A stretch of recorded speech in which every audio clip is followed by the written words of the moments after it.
Olá, Silvia, tudo bem? Olha, não entrou nem com música hoje. Hoje parece que a internet está contra a gente, hein? Nossa. Boa noite, Edson. Boa noite. Amigos. Tudo bem? Realmente, né? A gente teve que chamar no secreto aqui o nosso criador. Nossa, hoje... Ele resolver essa parada aí. Falar dos verdadeiros judeus e da Igreja do Salvador na Bíblia, na internet é difícil, hein? É complicado, eles não querem que as pessoas saibam. Não é verdade? Nossa. Coisa. A gente sentiu, olha, gente, a gente sentiu na pele. Foi quase uma hora, né? Acho que passou um pouco, hein? Acho que passou mais um pouco. Mas é isso. Vamos começar então, pra gente não... Beleza. O pessoal deve estar ansioso aí. Né? O pessoal que não assistiu a live de ontem, busquem, né? Que fala sobre a Matrix. E hoje a gente vai falar sobre as 12 tribos, né? E tão falada na Bíblia, né? E a gente fica assim, 12 tribos perdidas. Apocalipse fala sobre as 12 tribos perdidas. E aí, quem é esse povo, né? Tribo de Judá, tribo de Efraim, tribo de Assé, né? Então, assim, quem são esse povo? Esses judeus realmente são aqueles que estão lá em Israel, né? Nesse estado que foi fundado, me corrija, Edson, se foi na pós-Segunda Guerra Mundial, não é isso? Então, assim, Edson vai relatar aí pra gente, porque realmente nós precisamos conhecer a nossa história, né? A gente precisa resgatar isso, porque a Bíblia, nas religiões, eu acredito, todo, isso não é resgatado, né? Fica muito perdido, né, Edson?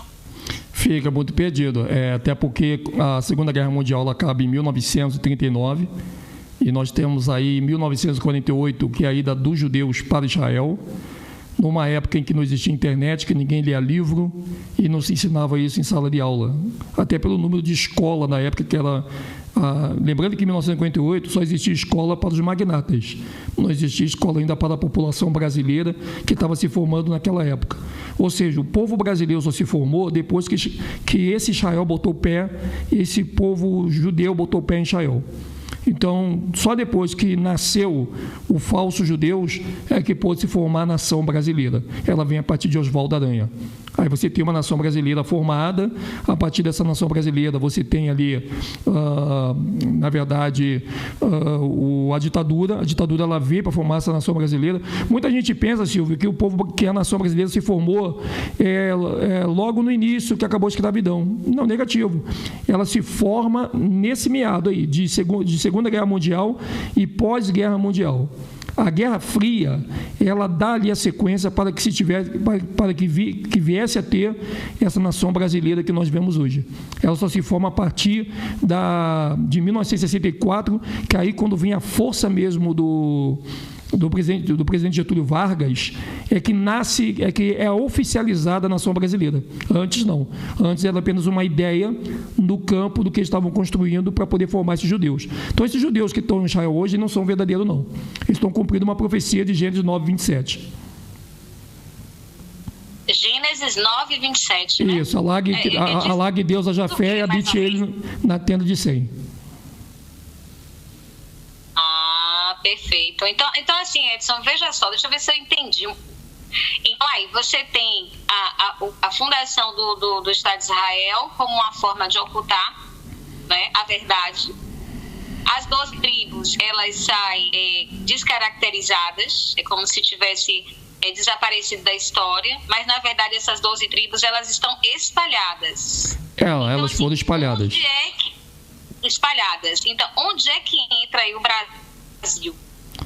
Então, o Brasil, ele foi uma ideia também, porque quando os espanhóis vieram para cá, eles primeiro aprisionaram as 10 tribos que já estavam aqui. Tá? Então, os astecas mais incas. Logo mais à frente, os espanhóis são empurrados para o restante da América. Eles são expulsos do Brasil pelos próprios ingleses e franceses num acordo do tratado. O Tratado de Tordesilhas, ele foi justamente um grande golpe para empurrar os espanhóis que já tinham conquistado os astecas mais e incas, mas os ingleses e franceses queriam o Brasil. Lembrando que o Brasil ele é maior do que tudo. Vamos dizer que o Brasil é a metade da América do Sul. Então, se a gente analisa, mas os espanhóis ficaram com Chile, Bolívia, Venezuela, e os ingleses ficaram só com o Brasil, mas se pegar o tamanho do Brasil, o Brasil era para ser dividido como é dividido os outros países. Mas por causa do Tratado de Tordesilhas, que empurra a Espanha num tratado, você não se mete com a gente aqui no Brasil, e nós não se metemos com vocês aí no restante da América do Sul. E houve-se um tratado, claro que houve sangue, houve guerra, a própria Guerra dos Canudos, a Guerra dos Farrapos, foram guerras sangrentas dessa disputa de Espanha versus Inglaterra. É uma guerra que foi ocultada, né, mas todo mundo sabe, quando você vai ler a Guerra dos Farrapos, que a Espanha ela quis invadir e tomar o Rio Grande do Sul. E só que houve uma força inglesa e francesa que uniram forças ali, e junto com os pretos judeus, que já estavam aqui também, contra os índios de lá. Quer dizer, os próprios irmãos, eles brigaram, as 10 tribos brigaram com a tribo de Judá e Adiazer, fazendo o cumprimento da Bíblia, mas sem que eles soubessem que isso era o cumprimento da Bíblia, mas elevado pelos próprios askenazes. Eles constroem essa profecia cumprida de que os seus irmãos brigariam numa terra onde eles não estavam. Quem são os askenazes? Quem são os askenazes, Edson? Os askenazes, eles são os ingleses e franceses, são judeus askenazes. E tem os judeus sefaditas, que são os espanhóis e portugueses. E no caso, nós temos aí duas classificações, mas assim, na realidade, eles funcionam no movimento de escravidão, né? Escravizando esses povos que já estavam aqui, né?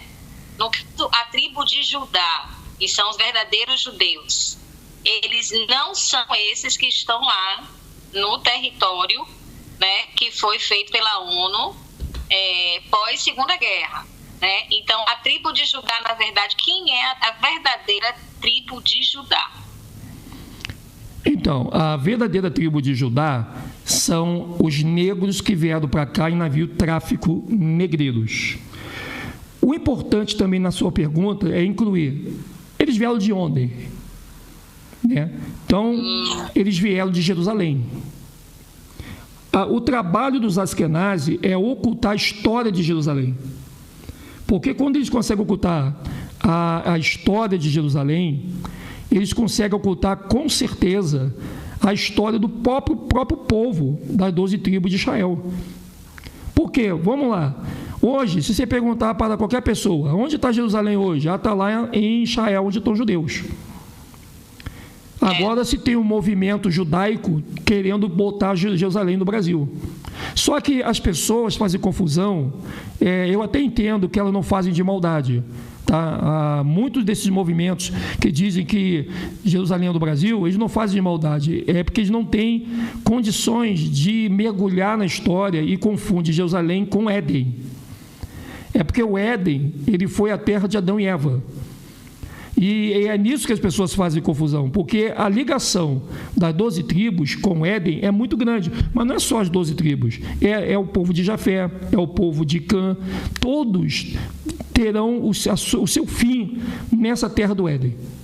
Porque a terra do Éden foi onde Adão e Eva foi formado, foi onde o Terron caiu, Lúcifer caiu, os demônios estavam aqui.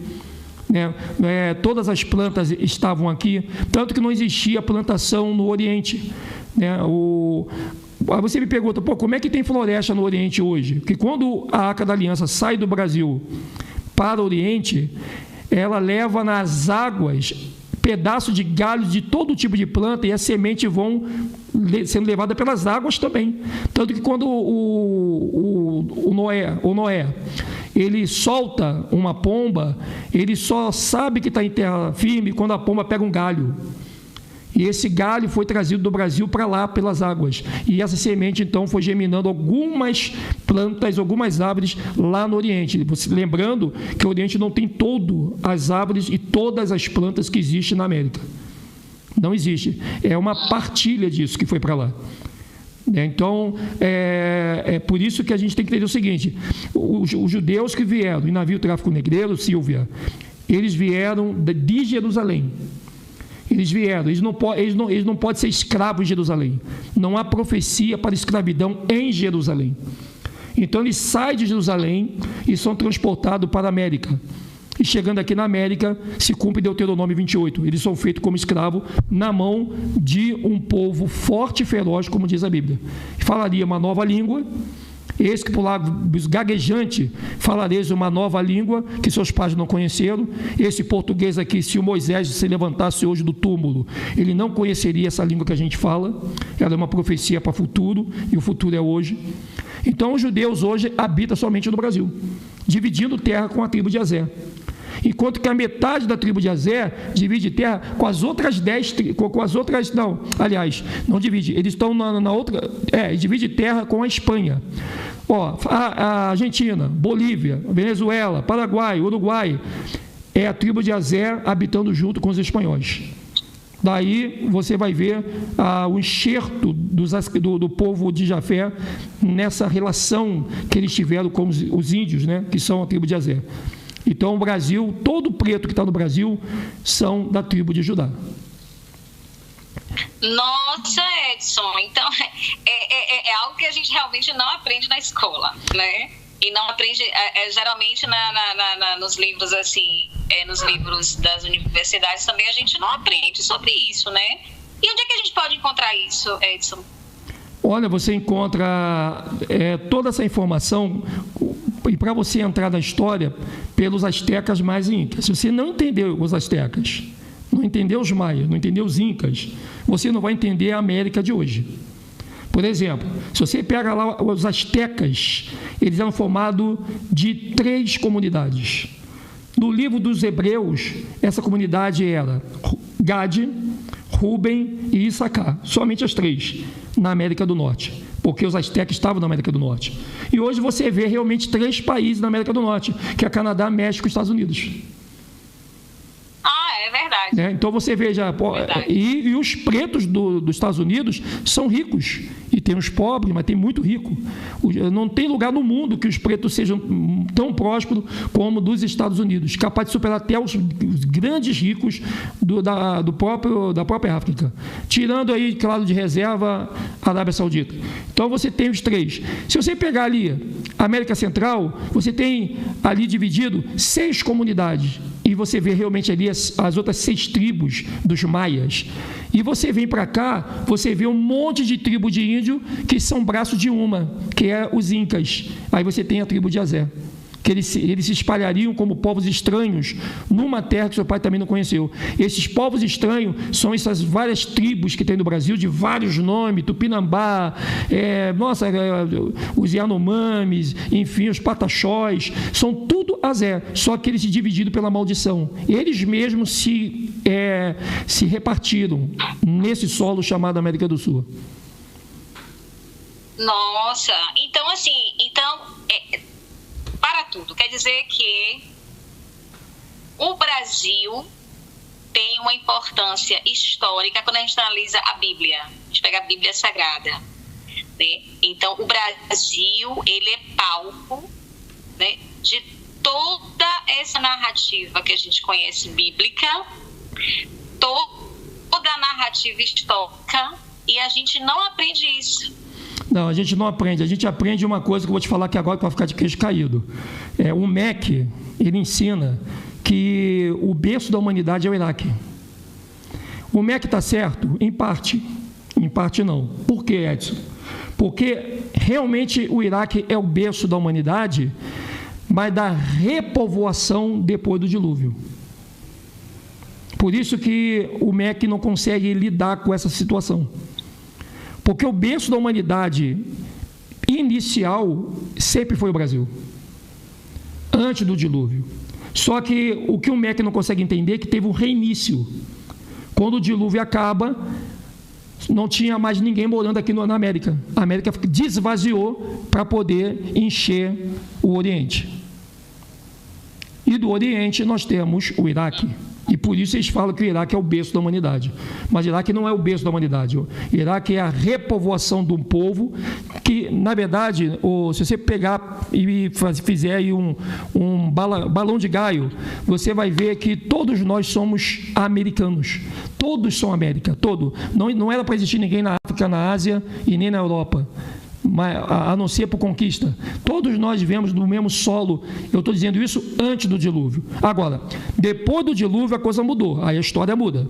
Aí você tem a Ásia, tem a África e tem a Europa. Aí você tem Cã, Sem, Jafé. Mas isso depois do dilúvio. Por quê? Por causa do pecado de Adão e Eva, por causa do homem que pecou ali, o povo de Cã, os demônios com o povo de Sete. Então houve aquela coisa do demônio com mulheres e nasceu, então gerou o dilúvio. Se o dilúvio não tivesse acontecido, então todos nós estaríamos aqui tentando ir para lá, para o Oriente. Então foi uma apressada coisa, e ali apressou, entendeu? Então por isso que o MEC ele insiste em dizer que o berço da humanidade é Iraque, é África, mas não é. O berço da humanidade sempre vai ser a América, sempre. Perfeito. Então podemos dizer assim, vamos analisar aqui o Nordeste. Quais seria uma tribo ou duas ou três aqui? O que é que teríamos aqui, então?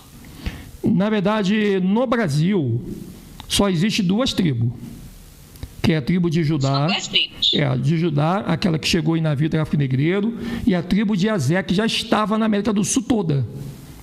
Só que hoje, a tribo de Azé está dividida. Parte dela está no Nordeste do Brasil, e parte dela dividindo com outros países da América do Sul. Venezuela, Bolívia, Paraguai, Uruguai, Argentina, Chile, Peru, Colômbia, entendeu? Então, esses países, eles têm a tribo de Azé junto com os espanhóis. E aqui no Brasil, tem a tribo de Azé com a tribo de Judá e com os brancos europeus que Yahweh vai preparar para ser a igreja dele, preparar o final com essa união de Sem com Jafé. Eles precisam se unir, até porque Cã depende dessa união, da igreja com o povo hebreu. Se a igreja, que é o povo branco, não se unir ao povo preto, a fim de que a promessa ela seja realmente levada para toda a humanidade, vai demorar mais, e Yahweh não vai vir com seu fim, vai se fazer um outro fim, e nós vamos passar a bola para outras pessoas que vão fazer o que talvez nós não estamos fazendo. Então é por isso que eles ocultam tudo, né? É por isso que todo esse em séculos foi organizado, que a gente não descobrisse a verdade, esse reset, e com esse reset fosse apagado tudo e tivesse um reinício. Seria aquela coisa Netflix, né, nas séries como Dark e outras, que a gente fala assim, ficção é ficção, mas não é só ficção, né, Edson? Não é só ficção. Eles sabem que existe algo que está ocorrendo no mundo. Volto a dizer de novo, o segredo hoje é você entender Jerusalém e as 12 tribos. Jerusalém, ela está no meio da água. Jerusalém nunca vai ser no Brasil e nem tem condição de ser por vários fatores, tá? Então, se a gente não entender o lugar, por exemplo, os judeus vieram de Jerusalém direto para o Brasil. As 12 tribos vieram muito antes para cá. Então, todos eles iam ser escravos numa terra distante. Então, eles jamais seriam escravos em Jerusalém. Um dos motivos daqui não ser Jerusalém é porque eles não têm profecia em lugar nenhum do planeta. Se bem que muita gente tenta pegar livros e tenta enganar as pessoas com uma leitura, e faz uma leitura em cima de um livro, porque Salomão levaram a riqueza para Salomão do Brasil. Levaram, mas levaram a riqueza para Salomão do Brasil. Salomão não estava no Brasil, Salomão estava em Jerusalém. Se vier daqui em Ofir é onde hoje é a Amazônia. Se a Bíblia diz que eles pegaram o ouro de Ofir e levaram para Salomão, para a construção do templo em Jerusalém, como que aqui pode ser Jerusalém e eles pegar de Jerusalém o ouro e levar para Jerusalém? É verdade. Isso não faz sentido. Então, mas só que o movimento judaico, ele tenta enganar as pessoas. Porque o ouro de Ofir foi levado para Salomão. Sim, foi levado para Salomão, está escrachado lá. Em nenhum momento está dizendo assim, Salomão entrou aqui e pegou o ouro de Ofir. Não, levaram o ouro para ele. Então, as madeiras foi tirado também daqui e foi levado para lá. Então, veja bem, Salomão estava em Jerusalém. Então, isso vai machucar o ego de muitos. Porque como é que você vai querer falar que Brasil é Jerusalém porque levavam o ouro e a madeira para Salomão, que estava em Jerusalém? Que sentido que tem isso, Silvia? Qual é o sentido de você pegar... Se o Brasil é Jerusalém, qual é o sentido deles virem tão longe nas embarcações, pegar o ouro e levar para Salomão em Jerusalém? Não faz sentido isso. Não faz. Não faz. Então, assim... vamos supor, é fato. Judá, a tribo de Judá, ela nega o nosso Salvador. Então, o apóstolo Paulo, ele pega a promessa e leva para os gentios. Exatamente, que são os romanos e gregos. São isso, que seria o povo branco europeu. No geral, né? Então, e o que acontece depois disso? Porque tudo fica tão perdido. Há um roubar dessa história aí. O que acontece? Porque ficou tudo tão fragmentado pós-guerras, né? O que eles aprontaram, Edson? Na verdade, o que acontece ali é que o Judá, quando o Paulo vira as costas para o povo judeu, ali eles já estavam próximo de ser levado como escravo para as Américas. Essa parte do Diário dos Apóstolos está muito perto do próprio Pedro Álvares Cabral e do Cristóvão Colombo e de Américo Vespuccio. É que as pessoas veem uma lacuna muito grande de história do Brasil para a Bíblia. Ela pensa assim, a história do Brasil aconteceu recentemente, 500 anos atrás. A Bíblia aconteceu há 2000 anos, porque isso foi pintado na nossa cabeça. Você é obrigado a acreditar que tudo da Bíblia aconteceu 2000 anos atrás. E que a história do Brasil é uma coisa de agora. Então, a partir do momento que você não consegue ter essa ligadura histórica da Bíblia com a história do Brasil, a própria identidade do povo branco também fica perdido. Porque ele passa também a ter identidade perdida. Você pega uma pessoa branca hoje e fala assim, de onde tu é? Eu não sei. Não, mas tu é alemão, né? Eu sou alemão, eu acho que eu sou alemão, mas o meu pai é burro, e eles não sabem a tua história também. Porque a contaminação histórica da escravidão atingiu também o povo branco, porque o povo branco e o povo preto estão ligados diretamente a Iarro. Aí o enxerto torna o branco participante do que os pretos também foram, quando os brancos passam a buscar esse Criador, que é o Criador de toda a humanidade. Então você pergunta uma pessoa branca na favela hoje, você é o quê? Você é italiana, alemã? Eu não sei, eu sou branca, eu sou branca. Mas ela não sabe também, porque a mentalidade do povo branco se perdeu também, querendo ou não. Tanto que o povo branco, em vez de ser igreja, vão para a igreja católica ou evangélica, e vão buscar lá um Criador que não existe do céu. Então tudo foi perdido, entendeu? Então esse foi o problema na sociedade. Isso realmente a gente fica assim sem fôlego, né? Porque se você parar para pensar hoje a miscigenação no Brasil, né? Por exemplo, eu sou neta, bisneta de europeus, pretos e índios. Então, olha só, assim como eu, vários brasileiros, né? Sim. Vários brasileiros, né? Que não tem noção da sua ancestralidade, né? Não tem noção. Muitos fugiam da guerra na Europa, vinham para cá também fugindo, né? Porque assim, o sistema ele provoca esse caos, ou seja, sempre em algum momento eles vão dar um reset. Seria isso mais ou menos assim, Edson? Sempre.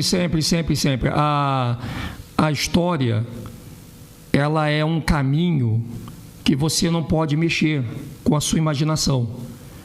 Você não pode imaginar a história. Você tem que ver a história como ela é. e não deixá-la se perder. O que está acontecendo hoje é que o reset que vai vir, esse reset ele é bastante hipnótico, porque ele vai resetar a mente humana. A ideia do progresso na bandeira do Brasil é você progredir para um novo eu, uma nova história, uma nova vida, um novo normal. Você não pode ficar contando pelos becos das vielas das ruas o que aconteceu no passado, porque tudo que você vê hoje, todos os poderes que estão hoje ocupando cargos importantíssimos, eles mataram lá atrás, derramaram sangue, jogaram branco na fogueira. Miguel Sérvio foi um branco europeu que os próprios adoradores de Jesus, na época de Martinho Lutero e João Calvino, jogou Miguel Sérvio na fogueira, ele morreu queimado. E era tudo já partindo para o evangélico, uma trilha protestante que, para poder ter as igrejas evangélicas e católicas hoje suplantadas em solo brasileiro, foi necessário um derramamento de sangue que ficou escondido dentro de sala de aula, mas não ficou escondido nos livros. Você pega o livro de Karl Glimber, de Carlos V, está lá o assassinato de Martinho Lutero e João Calvino, para estabelecer o que você... É aquela coisa da bolsonaria, o fim justifica os meios. Tivemos que matar Miguel Sérvio, porque se não matássemos ele na fogueira, você não teria igreja evangélica e católica hoje.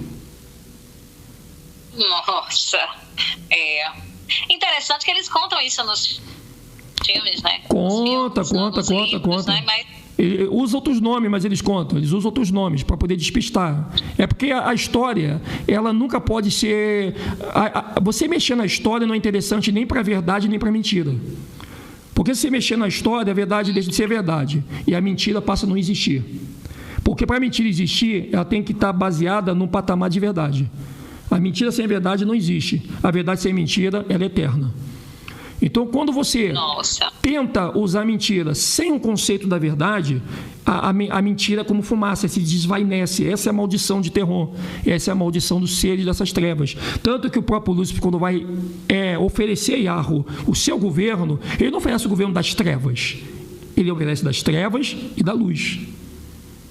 Porque se não tiver luz, as trevas, ela não tem como ser mostrada. Ela vai continuar sendo trevas e ninguém vai conhecer. Então a treva precisa aparecer também em meio à luz. Enquanto que a luz não precisa das trevas para aparecer. Ela é luz aonde ela estiver. Verdade. Então a gente pode dizer o seguinte: o apóstolo Paulo, ele pisou em solo brasileiro? Com certeza que pisou. Nós temos uma passagem nós temos até que fazer a segunda parte daquele livro de Paulo, porque Paulo chega a vir para a Grã-Bretanha. Isso está no próprio livro. Ele chega a pisar aonde é a Espanha. E na Bíblia fala que ele ia vir para a Espanha. Só que ele é impedido de vir para a Espanha. O Espírito Santo, na Bíblia do Almeida, não deixa que ele venha para a Espanha. Por quê? Porque, consequentemente, foi o momento em que lá na Espanha, em Portugal, eles estavam trazendo os pretos para a América. Porque muitos pretos ao Jerusalém foi direto para Portugal, porque você não conseguia sair de nenhum lugar do Oriente sem passar por Portugal. Era a única via marítima que tinha na época, era Portugal, que era o porto. Então, com certeza, se o Paulo viesse naquela época, ele também ia ser levado dentro do navio tráfico negreiro. E a Rússia ali tenta livrar ele. Ai, que coisa, né? Que forte isso. É, muito legal, muito legal. Então, assim... É muito forte isso. Então, assim, há indícios. Eu ouvi, eu não sei onde foi que eu ouvi falando que o apóstolo Paulo é zumbi dos Palmares. Na verdade, eu te afirmo com todas as letras que é o Zumbi dos Palmares. Ele é o Zumbi dos Palmares. Não é à toa que o nome da cidade é São Paulo. E tem uma estátua dele em São Paulo. O Zumbi dos Palmares é uma história ocultada. Você só vai encontrar a verdadeira história de Zumbi dos Palmares com um pouquinho mais de verdade no livro chamado A Verdadeira História de Zumbi, ou o Zumbi Hof-Hod-Reshan, né? É um nome dado ali na língua tupi-guarani, quando a língua tupi-guarani foi proibida já na época do próprio Zumbi dos Palmares. O interessante é que o Zumbi dos Palmares ele só aparece na história, já quase no finalzinho da libertação dos pretos.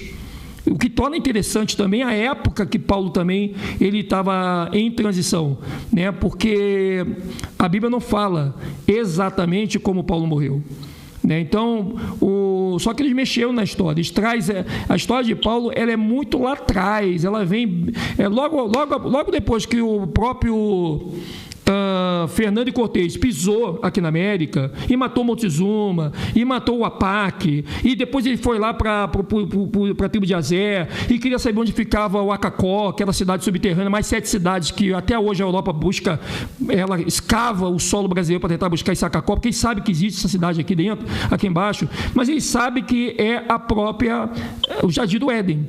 Só que, para surpresa, o Jardim do Éden hoje não se encontra mais na Terra, ele se encontrou até um certo tempo. Mas depois que o Salvador morreu no madeiro, ele levou cativo o cativeiro. E aí isso foi importante as pessoas lembrar. O Salvador não levou cativo o cativeiro de coisa ruim, ele levou a coisa boa. Ele tira Jerusalém do solo da maldição. E ele leva com ele Jerusalém. Tanto que ela vai descer ataviada como noiva lá em Apocalipse 22. Então, isso vai acontecer, em Apocalipse 6 fala do grande terremoto. Quando a gente fala do grande terremoto, seria a vinda do nosso Criador, porque ele é poder, força, energia, não é isso? Então, quando ele vem... Eu diria para você que o Criador já está aqui. O espírito de Yarhu já está aqui no nosso meio.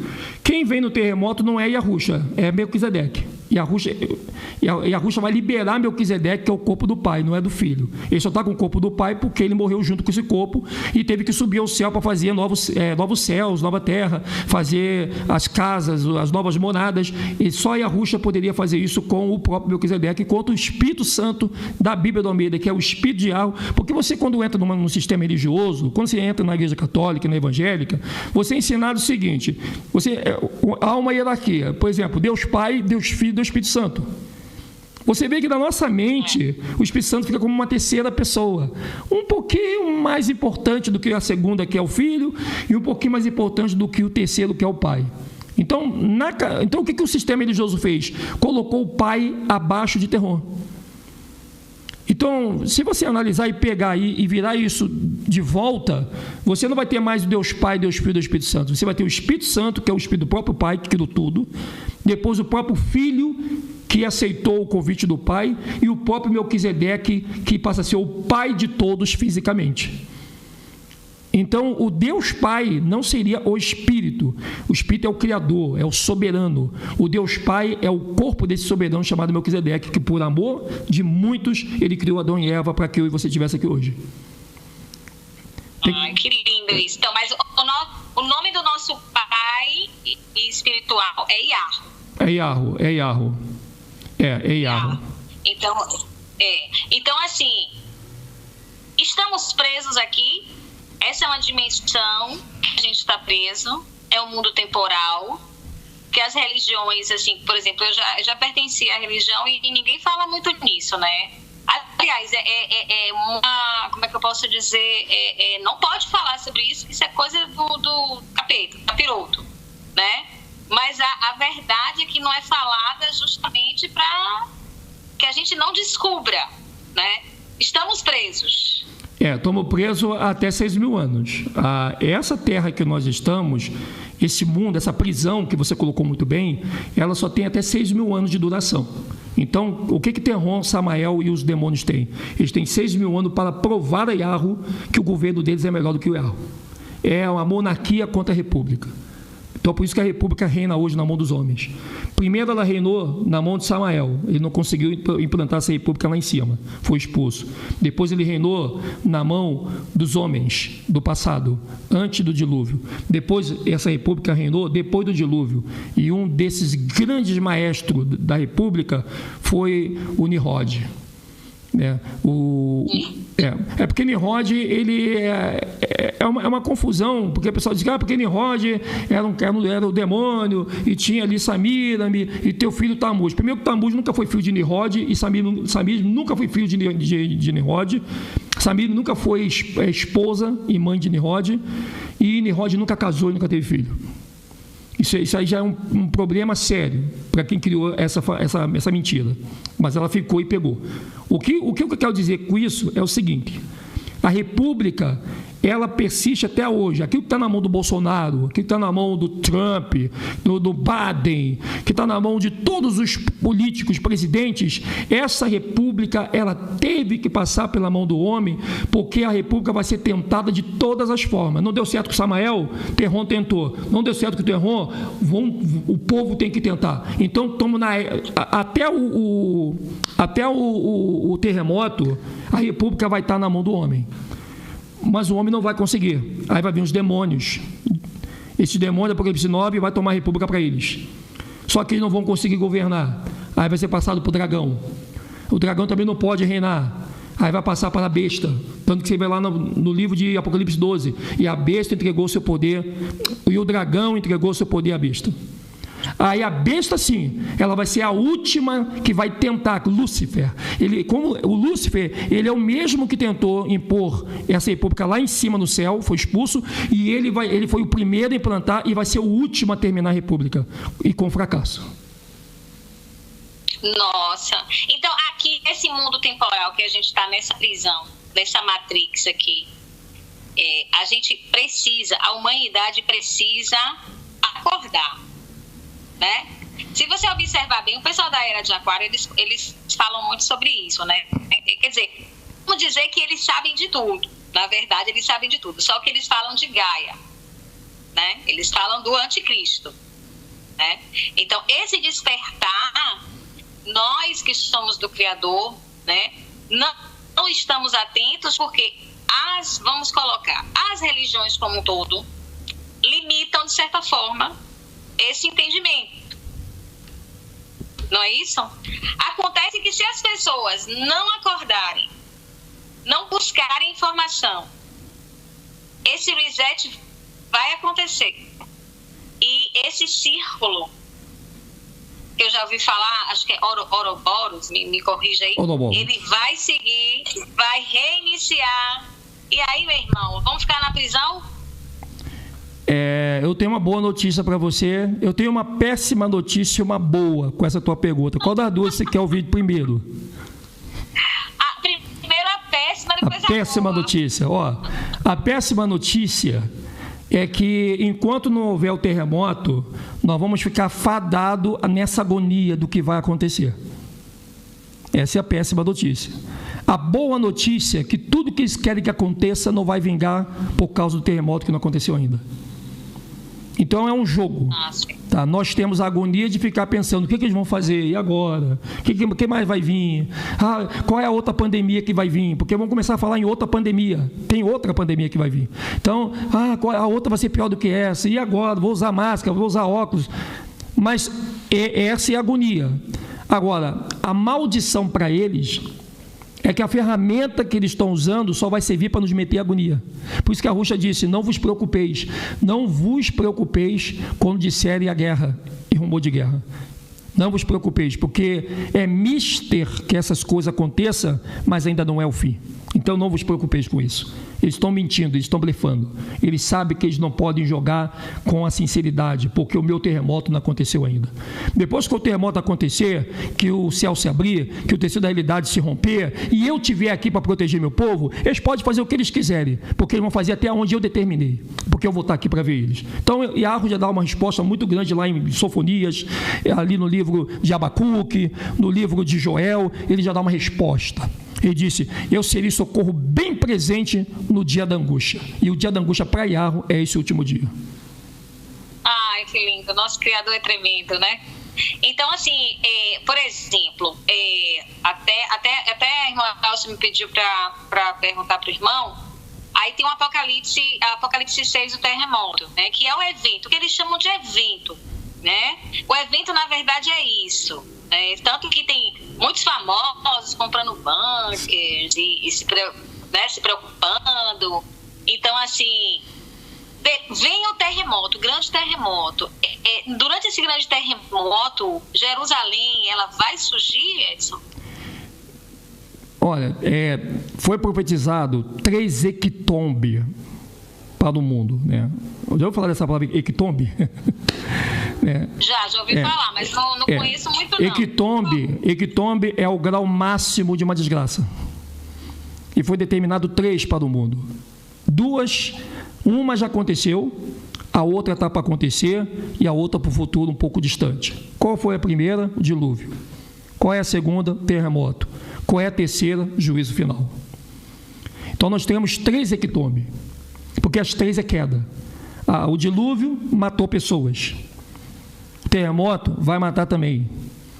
E o juízo final vai levar para a segunda morte, vai matar também. Então hecatombe é isso.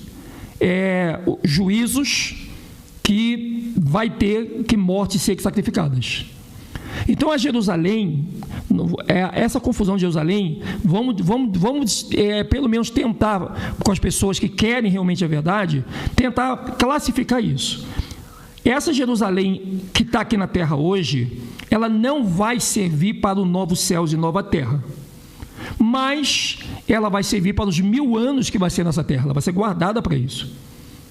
Porque a Jerusalém, ela precisa fazer com que Adão e Eva, mais os seus filhos, que são todos nós, que tivemos e fizemos parte da primeira ressurreição, nós precisamos viver o tempo que Adão e Eva não conseguiu viver, porque foi interrompido pelo comer do fruto, que é dos 1000 anos. Se eles tivessem cumprido os 1000 anos, não teria os 1000 anos de Yahushua, porque o reino de Yahushua teria se cumprido no reino dos céus com Adão e Eva. Como Adão e Eva não conseguiu ter essa capacidade de viver 1000 anos sem tocar naquele fruto, então Yahu vai cumprir isso não só com Adão e Eva, mas com toda a sua posteridade. Por isso que os corpos transformados, eles vão existir, eles já existem. Os nossos corpos, igual de Adão e Eva, eles já estavam preparados. Nós só não usamos ele por causa do pecado, porque herdamos o corpo do pecado de Adão e Eva. Mas Yahweh preparou a nossa roupa. Você tem um corpo transformado. Agora, não quer dizer que você vai receber. Você pode morrer e não se digna de botar esse corpo transformado, que é aquela veste branca do livro de Apocalipse, no capítulo 7, onde ele diz para todos aqueles que creram nele: eis que ele deu veste branca para todos eles, já não estavam mais nus, porque eles já tinham suas vestes e louvavam o Criador todos os dias da sua vida. Então aquela veste branca é uma representatividade do seu corpo imortal. E algo não te fez para morrer. A morte veio através de uma desobediência e não através de uma criação. E essa criação, ela precisa ter uma resposta. E a resposta dela vai ser o corpo da Silvia, que já está guardado, se caso a Silvia fizer por onde merecer esse corpo que Adão e Eva perdeu. Perfeito, que coisa forte, viu, Edson? Quer dizer, então, assim, o tempo, às vezes a gente fala assim, poxa, é como você está dizendo aí, é tudo tão distante, né? É tudo tão, né? tão distante da gente, que parece que o Criador, na verdade, está perto da gente, né? Porque nós somos o tempo. Está perto. Né? Na verdade, se você fizesse uma pergunta para mim agora aqui, Edson, quem é que está hoje aqui na Terra perto de mim? É o Pai, é o Filho ou o Espírito Santo? É o Criador? É Melquisedeque ou é Yahushua? Vamos dizer assim. Eu diria que é o Criador. Porque quando Yahushua sobe, os discípulos começam a clamar: não vai, por favor, não deixa a gente sozinho. Aí Yahushua diz assim: olha, eu tenho que ir. Porque se eu não for, eu não vou poder enviar o Consolador. Porque eu não vou deixar vocês órfãos. Vocês não estão mais órfãos. Por que Yahushua falou que os discípulos não estavam mais órfãos? Porque os 2 pais deles, que estavam mortos, passou a viver. Melquisedeque, que ressuscita, e Adão, que é o nosso segundo pai terreno, que também ressuscitou e está no paraíso. Então, hoje, nós não estamos mais órfãos, porque o Pai, o Eterno, o Espírito, ele está no nosso meio. Mas ele não pode se manifestar. Por que Yahu não pode se manifestar, Edson Silva do céu? Me conta, tanta gente matando, morrendo. Porque Yahu não pode interferir no percurso da humanidade que ele estabeleceu para os homens e para os demônios na terra de 6 anos. 6.000 anos.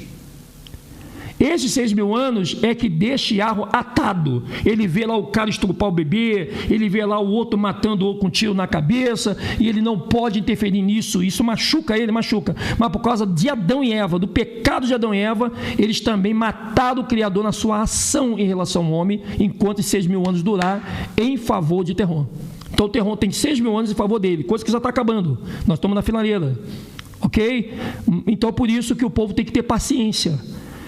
E por isso que as pessoas não podem ficar se lamentando. Por que está acontecendo isso? Por que ele deixa? Por que ele não sei o quê? Não, por quê? Porque as pessoas elas não sabem a história. Se elas soubessem a história, elas fechariam suas bocas e não levariam essas palavras com elas para o caixão. É impressionante, porque assim, na Bíblia, é o livro de Enoque que mostra essa coisa de 6.000 anos, né, Edson? O livro, o primeiro livro, tem o Apocalipse de Enoque, as 6 semanas, as 8 semanas, né, a profecia das semanas, é muito forte, nós precisamos fazer esse livro é tremendo, tá? Dá um medo, dá uma alegria, com medo, com coragem, com vontade de sair correndo, com vontade de abraçar todo mundo, com vontade de correr de todo mundo. É uma coisa estranha, é um livro que você fica assim, vou beijar fulano, ou vou correr de fulano, porque o livro ele começa a vir numa mesclagem muito grande dentro desses 6.000 anos de confusão. Por quê? Por que confusão? Porque nós estamos no yin yang, onde no mundo tem que acontecer as coisas ruins e coisas boas. Um dia você acorda com dor de cabeça, outro dia você acorda muito bem. Um dia você acorda com uma dor no corpo, outro dia você acorda com vontade de correr e fazer física. Um dia você acorda com uma bata de uma fome, outro dia você acorda sem vontade de comer coisa nenhuma. Então, nós estamos dentro dessa maldição do yin yang.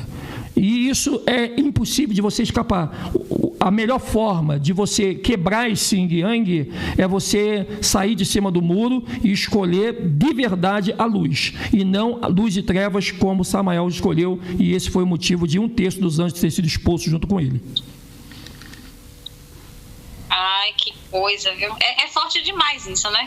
É forte, fica pensando assim. Verdade. E no caso, eu fiquei pensando aqui, né? Eu fico pensando nessa coisa desse reset aí, desse reset que eles estão divulgando aí o tempo todo, né? Eles falam reset econômico, né? Reset da educação, ficam dando assim, né? Mas, Edson, você acredita que nós estamos caminhando mesmo para... São 3 hecatombes, você falou, né? Um já foi. Faltam 2. O Criador vai recuar? Não, né? Não, quem recua somos nós. Olha bem, a partir do momento que você tem uma informação do reset, o reset só acontece na tua vida se você der bola e der motivo para ele acontecer. O sistema depende muito de você acreditar no que eles falam. Se você é aquela parte, resiste ao diabo, e ele o quê? Fugirá de vós. O que é resistir ao diabo? É você não dar ouvido às coisas, às mini hecatombes que eles estão criando para te assustar. Porque se você começa a ficar assustado e a aderir e virar uma boca de ferro em espalhar para as pessoas o que o sistema está falando, isso vai fortalecer eles. E Yarro não pode fazer nada. Vai acontecer contigo. Se alguém disse para você, tu vai morrer ano que vem porque a doença vai se multiplicar muito mais do que se multiplicou. Se isso entrar em você em forma de medo, você vai ser uma dessas pessoas. Você vai parar no hospital e vai ter que assinar ali como Covid-19, que é a doença que está matando. Tá? Então, é aquele detalhe. Vai ter o reset. E está todo mundo fazendo vídeo de reset, com medo do reset. Tá? Se o povo não desse bola para isso e continuasse assobiando, não está nem aí para isso, esse reset ia para as cucuia. Porque tudo que eles fazem tem que ter o teu sentimento. Se você mostra que você está com medo para o bandido, para o ladrão vai te assaltar. Se você não mostrar nenhum pico de medo, ele tem dificuldade. Por isso que ele grita, é um assalto. Para quê? Porque se ele não falar isso, com a palavra, ela não gera o impacto do medo. E o medo está aliado justamente em todas as ações malignas. Nenhum mal consegue atingir Sílvia se a Sílvia não mostrar medo no momento em que tudo coopera para ela ter medo. Se você conseguir vencer isso e ser uma corajosa, mesmo sabendo que você pode morrer, você não morre, e aqueles que queriam te matar, eles têm que fugir de você. Por isso que a Ruja fala lá em 1 Coríntios 13, o amor lança o medo fora. O que é o amor? Eu não entendia isso. Pô, o amor na Bíblia fala o amor por mim, o amor por Yarro. Se Yarro que eu amo disse para mim não ter medo, então a minha gratidão por ele que me ama é eu não ter medo. Mesmo que algo que esteja ali para me assustar venha colocar medo. Então isso destrói esse yin yang. Eles não têm força. Pode ser um maçom de grau muito elevadíssimo, pessoa que trabalha com alta magia, no mundo da cabala, da magia. Ele trabalha ali com uma feitiçaria poderosíssima para destruir qualquer pessoa. Mas se esta feitiçaria, por mais poderosa, por mais macabra, por mais assombrosa que ela seja, não encontrar a luz, que é o medo, ela volta para o seu possuidor. É o que diz o Provérbios. Nossa, que forte! Eles não querem que isso aconteça. Por isso que eles vêm com medo. Eles usam a televisão. A televisão tem esse trabalho coletivo de amedrontar a humanidade. Não pode não amedrontar todo mundo. Mas se eles conseguirem amedrontar pelo menos 2/3 da população, eles já vão estar em grande vantagem para matar ou para fazer mal a algumas pessoas também, tá bom? Mas o medo, ele é a arma deles. Se você tiver medo, eles conseguem te atingir. Se você tiver coragem, mesmo que o medo esteja com você, mesmo que o médico diga, você tem só 2 dias de vida, Silvia. Se aquele medo que o médico colocou em você funcionar, você morre em 2 dias. Agora, se o médico falar, você vai morrer em 2 dias, e você diz para ele assim, mas mesmo assim eu creio no meu Criador, e não se abala nenhum momento, aquele médico vai ter que responder a toda a sua classe por que você não morreu segundo o laudo que ele te deu. Isso é muito forte, né? Porque a gente vê hoje em dia que a gente observa. É claro que a ciência ela veio para ajudar em muitos aspectos, né? Porque essa coisa do yin yang, tem o bem e tem o mal, né? Mas assim, a gente precisa observar, e eu às vezes fico muito preocupada com as pessoas, que a gente ouve muito assim, elas colocam a salvação em tudo, menos no Criador, né? Que fez um sistema imune tão poderoso, né?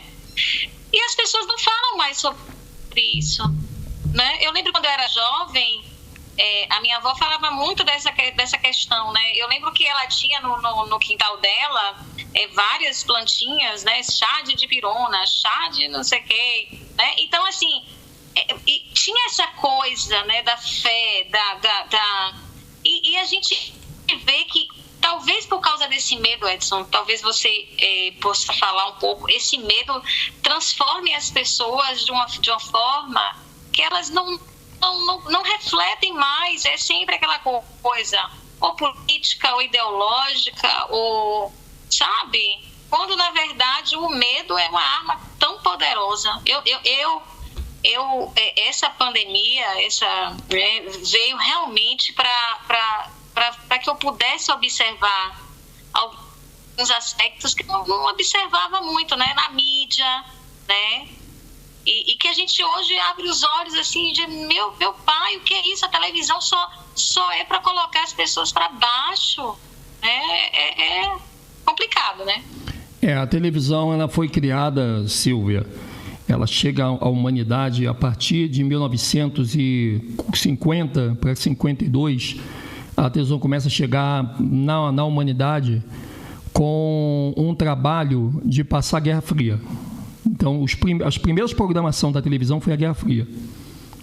Quem ia pisar na Lua, quem ia fomentar uma terceira guerra mundial, se era a União Soviética, se era os Estados Unidos. Então, isso foi... A televisão ela já veio na cultura do medo. A televisão não passava Pica-Pau, Tom Jerry, Chaves... eu vou ver lá, né, a Eliane, a Xuxa, né, Silvio Santos. Não tinha isso. A televisão não começa com isso. A televisão começa com informações militares. Né, a ascensão de Inglaterra, a ascensão de França, Estados Unidos, União Soviética, quem vai mandar para a Lua o cachorro, quem vai fomentar a Terceira Guerra, quem vai explodir o Japão. Então, a televisão ela era esse tipo de informação já para as pessoas ficarem acuadas. Porque, eu volto a dizer, a geração brasileira estava se formando naquele momento. E já se formou no medo. E o medo impediu as pessoas de buscar a verdade. Porque a verdade estava na mão daqueles que tinham medo para aplicar. Então, por isso que as pessoas não conseguiram, no início, quebrar esse paradigma. As pessoas preferiram ir no progresso de, não, vamos deixar isso de lado, vamos viver a nossa vida, vamos cuidar dos nossos filhos, deixa para lá o dinheiro que perdemos, vamos... Não, então, a história, ela teve de tudo para ser desvendada no início. Só que as pessoas tinham medo, porque a televisão mexeu com o cérebro da pessoa. Imagina você que nunca tinha visto uma televisão na tua vida, né? Você olhar para a televisão e ver uma pessoa na tela, aquilo foi assustador. Aquilo ali foi algo que pessoas desmaiadas de pavor. Aquilo foi para elas um teletransporte. A televisão hoje não cria medo em ninguém, mas naquela época era assustador. Tinha pessoa que não queria nem chegar perto. Se eu tocar nisso aí, que acontece? A televisão trouxe esse patamar de medo, de essa coisa agressiva da pessoa ficar ali, será que isso é fantasma? Então a televisão, ela viveu o seu apogeu de vamos dizer assim, é como se fosse uma guilhotina, tá? Virtual. É como se ela pudesse cortar a tua garganta, botar a tua cabeça fora. A televisão, ela veio para construir esse mundo de medo na humanidade que estava começando a crescer e que ela tinha que crescer como humanidade, como uma nação, e não como poderosos que tinham que saber o que rolou na Segunda Guerra Mundial. Então a mentira ficou na mão dos que aplicavam medo, e quem estava com medo não chegava perto da verdade, porque os que botavam medo eram muito poderosos e tinha a televisão como um grande enigma, um grande mistério daquela época. Coisa que hoje é muito, qualquer pessoa vê, ninguém mais tem medo, mas ela foi assustadora no início. É verdade. Agora sim, sabe, eu estava observando, eu estava assistindo um youtuber, pessoal da Era de Aquário, e eles falam muito que realmente a Matrix está desmoronando. Porque eles sabem o que está acontecendo, né? Está desmoronando. O que é que você deixa de mensagem para as pessoas, independente de religião, né, de ideologia? O que é que você deixa de mensagem para que as pessoas hoje elas fiquem atentas, elas acordem? Qual a mensagem que você deixa para as pessoas hoje com relação ao momento que nós estamos passando hoje? Esse momento é crucial, vamos dizer assim, que é crucial para a humanidade, né? Porque nada aconteceu como vai acontecer, né? Que nosso Pai nos dê vida e saúde para estarmos presentes, mas o que é que as pessoas hoje, né? O que é que elas devem se voltar hoje para esse momento que realmente transcende tudo que a gente já viu e que todas essas distrações fazem com que as pessoas não estejam atentas? É aquele detalhe ali, eu tenho que o livro, botei ali embaixo. É aquele detalhe que a pessoa tem que ter, é o Mateus 5. Uma das coisas que as pessoas estão dando muito mole não é o que elas falam, e vamos repetir de novo, é a maneira que elas falam o que elas querem falar. Isso está sendo crucial. Tem pessoa que vai perder o seu caminho para Sião com redes sociais. Porque a rede social, ela virou, hoje, uma grande oportunidade de cada um querer mostrar que é poderoso através da maneira que ele fala. E a Bíblia fala que todos darão conta daquilo que ele falar no dia do juízo. Então, eu tenho algo para falar com meu filho, é para consertar ele, eu tenho que falar? Tenho. Mas como eu vou falar aquilo que eu preciso falar para o meu filho, sem que eu venha aborrecer e chateá-lo a ponto do timo dele sofrer um impacto de deixar ele fora do reino? Então, é isso que as pessoas têm que entender. Hoje as pessoas querem falar, querem mostrar o que tem, querem mostrar quanto elas podem. Por isso que hoje não dá muita coisa para ser humano. Porque o ser humano, se ele tem muita coisa, ele se acha acima de todo mundo, que ninguém pode brigar com ele, que ninguém pode chamar a atenção dele, porque ele tem muita coisa. Ele tem uma fazenda, ele tem um sítio, ele é aquele cara do relógio que rodava lá na novela, esqueci. Lembro. Eu esqueci o nome dele lá. Tinha a Viopocina. Então, quando a pessoa ela acha que ela é muito poderosa por algumas coisas que ela tem, e ela não honra Yahweh pelo que ela tem, mas ela quer subjugar as pessoas, então ela vai ter um grande problema. Quando a pessoa ela tem e ela agradece a Yahweh, ela vai ter mais, porque a Bíblia fala também, aquele que tem, quanto mais ele tiver, mais ele terá. Então isso é muito importante. Por quê? Porque ele tem e ele agradece cada coisa que ele tem. Então Yahweh dá mais para ele. O universo vem e enche aquela pessoa. É aquele rico que a Arusha falou para João quando Pedro disse: então nenhum rico será salvo. E a Arusha disse: não se pode dizer isso de todos os ricos. Entendeu? Então, é isso que a pessoa tem que entender. A gente tem que enriquecer materialmente, mas sem que essa visão material destrua o seu eu alma e você continua sendo a alma que você é. O que acontece hoje na internet é que se a pessoa ela tem, por exemplo, uma capacidade maior, ela acha que tem que falar com todo mundo de uma maneira bruta, gritando, e só ela que acerta, e porque ela fez isso. Uma outra coisa também que eu aprendi muito, Silvia, é que com a sua mão direita faz, a sua esquerda não pode saber. Se você tirou alguém das drogas, se você ajudou alguém a sair da miséria, deixa que a pessoa conte o testemunho. Você não pode contar por ela. Não é verdade?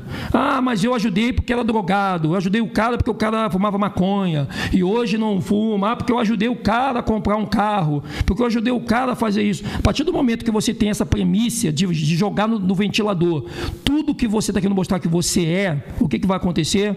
Você está sendo uma pessoa soberba. Você está sendo uma pessoa que Yahweh não suporta, porque Yahusha não ensinou isso. Ele não ensinou isso. O que Yahusha ensinou é a gente ser humilde, é a gente respeitar pessoas. Eu vejo pessoas às vezes falando comigo, pessoas que nem me conhecem, Silvia, e ela quer gritar, ela quer falar, ela quer me dar bronca, ela quer chamar minha atenção. Eu falei: calma, eu aceito a pessoa chamar minha atenção, mas no mínimo ela tem que me conhecer. E outra coisa, a pessoa que chama minha atenção e ela não aceita eu chamar a atenção dela, não está no mesmo patamar. Então, isso está acontecendo muito nas redes sociais. As redes sociais hoje, ela é uma perdição para muita gente. Porque, veja bem, Silvia, a única forma que você tem de usar uma parte do seu corpo é as palavras que saem da tua boca. Se você usa a palavra que sai da tua boca, você só consegue fazer isso no Facebook, WhatsApp. Então, a pessoa está pensando: mas é o WhatsApp, eu só estou falando, é um mundo virtual. É um mundo virtual, mas a tua voz está lá. É o mundo virtual, mas a realidade sai daqui de dentro. Isso fica gravado. Isso machuca a pessoa. Eu estou vendo pessoas discutirem, pessoas, uma julgando a outra. Tem pessoa que julga fácil as pessoas. Porque fulano não presta, porque não sei o quê. Não, eu acho que está errado isso aí. Eu acho que para você achar, Silvia, que se uma pessoa presta ou não presta, você tem que conhecer ela fisicamente, tem que marcar um encontro com ela, tem que tomar um chá com ela, tem que almoçar com ela, tem que conhecer essa pessoa de verdade e não ficar julgando: fulano não presta. Por que você acha que ele não presta? Porque ele chegou lá no grupo e falou isso. Gente, isso aqui é uma internet. Nós fomos jogados aqui caindo de paraquedas. Ninguém quis ficar dentro da internet hoje, nos jogaram aqui dentro. O conceito de sociedade virtual hoje foi criado pelo sistema. E eles fizeram isso. Entendeu? Então eu não sei eu não consigo andar com pessoas que são desse nicho. Olha, um dia chegou uma pessoa e falou assim para mim: Silvia, cara, tu fala mal da igreja evangélica. A igreja evangélica, a minha igreja, ela dá comida para pobre. A minha igreja dá cachorro-quente para o mendigo. A minha igreja, ela ajuda as pessoas necessitadas. E você, o que você faz? Eu falei para ele: o que minha mão direita faz, você não pode saber. E você não pode jogar o que eu faço. Você não sabe se daqui a pouquinho eu vou acabar essa live aqui, pegar meu carro e dar 500 cachorro-quente para o mendigo que estão debaixo da ponte. Você não sabe. Mas você nunca vai saber se eu fizer também. Porque se a partir do momento que eu falo que eu ajudei o mendigo, eu estou expondo ele ao ridículo. Eu deixo que o mendigo conte o dia o testemunho. Ele sim pode dizer: irmão Edim me ajudou, irmão Edim me tirou da miséria, irmão Edim fez isso. Esse mendigo pode fazer, mas eu não posso falar que eu ajudei o mendigo. Isso é você mostrar com a tua direita, com a esquerda, o que a sua esquerda faz. Você não pode pegar jamais. Se você se qualquer pessoa ajuda alguém, dá uma esmola, ajuda uma pessoa na rua, Silvia, ela vai lá e ela não pode falar daquela esmola que ela deu, ela não pode tocar trombeta diante dos homens.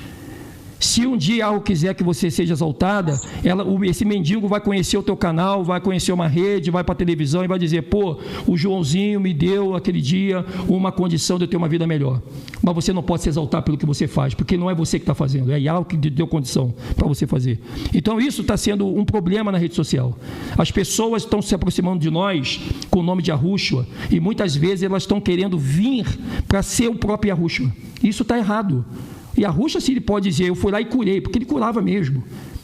É ou não é verdade? Yahushua podia dizer, eu fui lá e ressuscitei Lázaro, porque ele ressuscitou Lázaro. Mas o ser humano não tem condições de fazer porcaria nenhuma. O ser humano, ele é um nada sem Yahushua. O próprio Paulo disse, sem mim nada podeis fazer. O próprio Paulo, olha o que o Paulo disse, sem Yahushua eu nada posso fazer. Olha como que ele era muito importante, não é verdade? Então isso é algo que a gente tem que fazer. Outra coisa, o outro erro, Silvia, que está acontecendo muito na rede social, posso falar de rede social para terminar? É as pessoas pensarem que não existe gente má no nosso meio. Gente, Yahushua, o que mais ele teve foi de gente má e perversa que antes estava com ele. O texto diz que quando Yahushua deu uma palavra, a metade que estava com ele se dividiu. E já não estava mais com ele e dizia, ele tem demônio. E a outra metade que estava com Yahushua dizia, ele não tem demônio, como pode o demônio abrir os olhos do cego? Então, se você vem com essa premissa de que você tem que amar todo mundo, Yahushua não mandou você amar todo mundo, não existe isso na Bíblia. Ele mandou você amar o teu próximo. E quem é o próximo? É aquele que aproxima da sua graça, do seu carinho, da sua gratidão. É aquele que aproxima do seu conceito, da sua credibilidade. Esse é o próximo. Por isso que ele manda você amar o próximo. Ele não manda você amar qualquer um. Nem todo mundo que chega perto de você está próximo de você. Ele pode estar muito perto de você, mas muito longe da tua garantia de você acreditar nele. Então, proximidade não é você chegar perto da pessoa. Uma pessoa pode chegar perto de mim para me assaltar. Então, a proximidade não é você chegar perto de alguém, não é você se aproximar. Você pode chegar perto para matar essa pessoa. O próximo é aquele que ele se aproxima de você porque há uma química que faz você dizer, pô, tu é meu irmão, eu gosto dessa pessoa, poxa, que pessoa maravilhosa. Então isso está se perdendo na internet, nas redes sociais. As pessoas não têm conceito disso. Elas estão pensando, Silvia, que pode enganar qualquer um. Vou enganar o irmão Edinho porque eu vou fingir que estou perto dele e ele vai pensar que eu estou com ele. Não é bem assim. As pessoas tem muita gente, Silvia, que pensa que não vai morrer. O problema do diabo é que ele botou dentro das pessoas uma ideia de que ela é eterna e não vai morrer. Ele botou o conceito da eternidade nessa vida temporal. Então ela nunca pensa que nada vai acontecer com ela. E isso é muito ruim, porque as pessoas estão brincando com Yahushua. Tem gente que pensa que Yahushua é Jesus. Isso, o que a gente tem que entender aqui, Silvia, é que nós estamos sendo chamados e não escolhidos ainda. Forte isso, né? Nós estamos sendo chamados, mas não escolhidos ainda. Chamado não é garantia, escolhido sim. Então veja, nós temos no meio um terremoto, tá? Daqui até o terremoto você é chamada, mas a escolha só vai acontecer depois do terremoto. Aí é que é o problema. Já é no meio da peneira, do fogo mesmo. Então tem muita gente pensando, eu fui chamado, já estou salvo, nada vai acontecer comigo. Negativo. Você pode ser chamado agora e daqui a pouquinho está adorando o próprio Bafomé. Até porque, assim para as pessoas que estão vendo pela primeira vez, Yahushua é um nome hebraico do nosso Salvador, que nós conhecemos como Jesus Cristo, né? Para que as pessoas não achem que esteja distante, porque na verdade é a questão do nome, né, irmão Edinho, que a pessoa vai, né, vai entendendo o que, né? Eu sempre digo assim, Silvia, no meio do ser humano existe muito aquela coisa de justificar. Nós somos eternos errantes em querendo justificar. Se eu brigo com você, Silvia, eu quero me justificar que eu estou certo. Se você briga comigo, você quer justificar que você está certa. E a gente está vendo dentro da rede social um ringue. Eu não sei se é de boxe, não sei se é de Muay Thai, não sei se é de Jiu-Jitsu. Eu não entendi ainda o patamar da luta. Mas é cada um querendo se justificar. Eu sou o verdadeiro, eu não erro, eu sou certo. Eu sou certo. Minha amiga, Yahushua encerrou todo mundo debaixo de pecado. Então, o que eu estou vendo na internet? Às vezes, eu vejo isso no nosso meio, Silvia. Eu vejo no nosso meio. Eu tenho Yahushua, mas quando vai abrir a boca é pior do que o dragão. quer bater em todo mundo, quer mostrar o podre de todo mundo. Eu acho que a Bíblia fala, aquele que encobre o pecado do seu irmão, ele cobrirá uma multidão de pecado. Se eu conseguir cobrir o pecado da Silvia, vamos lá, o Joãozinho adulterou. Eu tenho que falar para todo mundo que o João adulterou? Que não presta, um safado? Não. Eu tenho que pedir a Iarro para que ele entre naquela pessoa, no Joãozinho. Ele errou, vai pagar as consequências, mas que a alma dele não pague pela consequência. Eu não posso desejar que uma pessoa que me fez mal, ela pague quando morrer. Pelo contrário, Pai, tem misericórdia dessa alma. Porque a Bíblia fala, aquele que tiver misericórdia, eu também terei misericórdia dele.